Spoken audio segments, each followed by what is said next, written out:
The irony about happiness is that the more you're trying to pursue happiness, the less likely you'll feel happy. And forget beyond what business brands and companies constantly trying to sell you happiness. The truth is you can never be constantly happy, just like you can never be constantly sad or mad or any other emotions. Our emotions is like phases of the moons. It's like the phases of electrons. Everything in this universe moves in waves. It's never constant. It's never like this. It's always like this. Whether it's stock market, whether it's electrons, whether it's tide, whether it's our emotions, everything moves in waves. So it's futile to try to be happy all the time. It's futile to try to be constantly seeking happiness. The whole seeking of it denote the fact that you are devoid of happiness. By stop seeking happiness, often you will reach a state of contentment, which is a more profound and permanent state of happiness. And this is the contentment is what often what gurus state as the ultimate goal. Not happiness, contentment. And as I get older, I'm seeing more and more.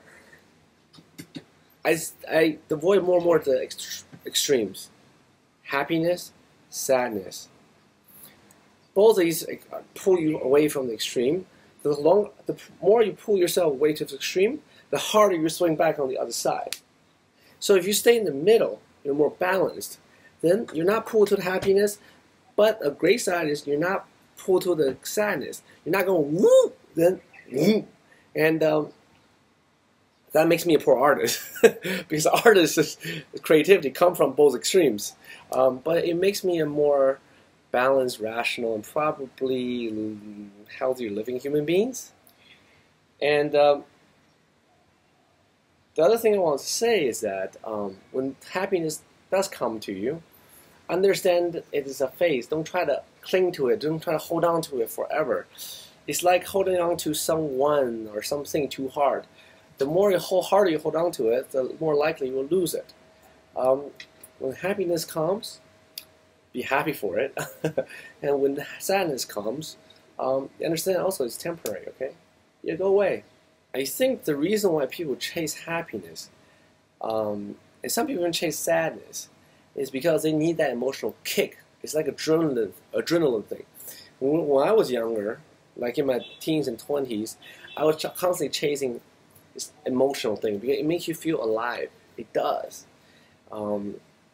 It's like a drug in a way. And that's what love is in a way too. Love is like a drug, right? You go into it, you're completely out of your mind. You do crazy things that if you're not in love, you look at like, what is wrong with me? But when you're in it, you're like, man, I gotta do this. It's great when you're younger because your heart can take it. But the older and older you get, your heart can't take it, your body can't take it. It's not healthy.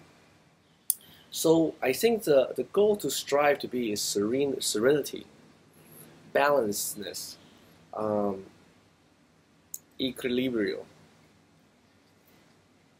And that's the most I can say about this topic.